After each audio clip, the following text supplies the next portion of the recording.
Je m'appelle Morgane, j'ai 30 ans, je vis à Paris et depuis maintenant 2 ans, je suis en reconversion au Grand Voisin pour travailler dans le réemploi et notamment dans le réemploi de métal, de chutes métalliques de travaux. Je suis arrivé au Grand Voisin en 2017 en étant bénévole à la ressourcerie, qui est un lieu qui fait du réemploi de matériel, qui revalorise les choses, et donc j'ai commencé assez rapidement à faire des ateliers lampes dans lesquels je prenais des objets qui étaient obsolètes et que j'essayais de transformer pour leur donner une seconde vie en fabriquant quelque chose de fonctionnel. Et le luminaire était l'objet parfait étant donné qu'il offre une grande possibilité d'esthétique différente tout en ayant une fonctionnalité fixe et dont tout le monde a besoin. Et via la ressourcerie, j'ai rencontré Guillaume Tard, qui est un artisan qui fait du métal depuis longtemps et qui m'a pris sous son aile pour m'apprendre à souder. Et ça a été une révélation. En fait, je me suis éloigné de ma fonction de graphiste, qui était celle que j'avais avant, et je me suis lancé dans le métal, principalement à partir de chutes qui venaient du site sur lequel on est, des Grands Voisins, qui est un hôpital qui a été désaffecté en 2011 et qui est en train d'être détruit. Ce qui fait qu'on a une grande quantité de métal à disposition, notamment avec les tuyaux de chauffage et toutes les pièces de chaufferie qui existent, qui sont des pièces de chaufferie industrielles énormes et très intéressantes dans le style.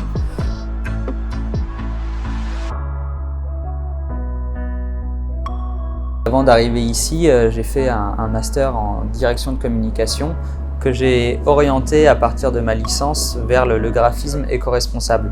L'environnement a toujours été au centre de ma démarche. Depuis tout petit, j'ai été assez sensibilisé à la cause environnementale.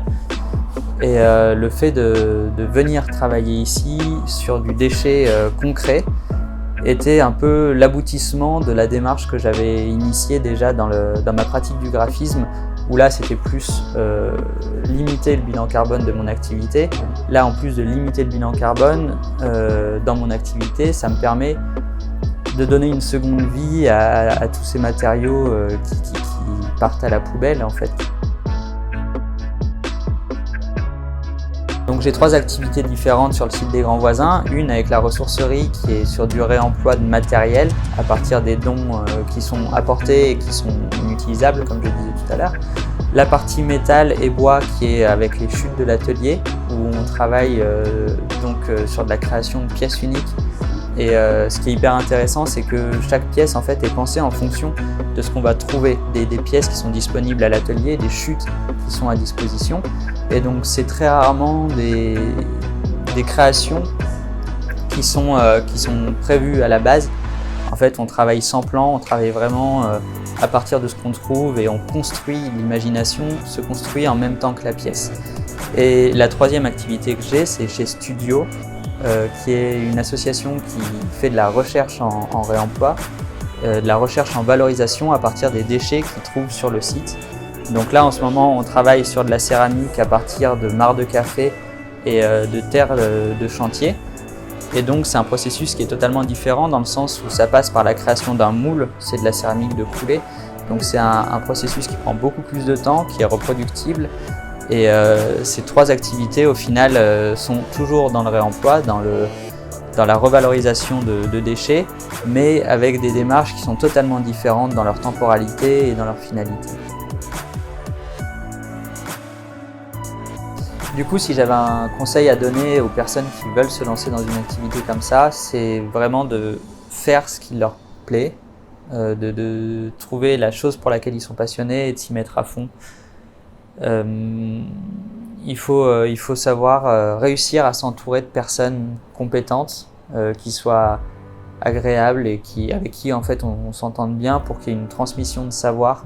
Pas faire ça juste dans son coin et trouver le bon lieu et le bon temps et surtout être assez intéressé par le sujet qui est développé pour ne pas se perdre dans les difficultés qu'il peut y avoir sur le parcours.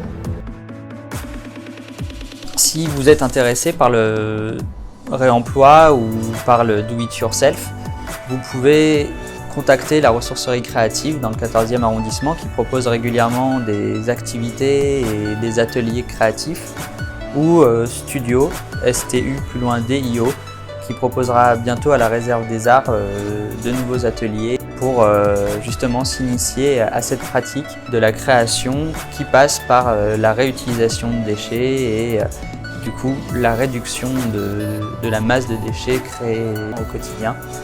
Donc voilà, c'est allier le plaisir, l'agréable et l'utile pour la planète.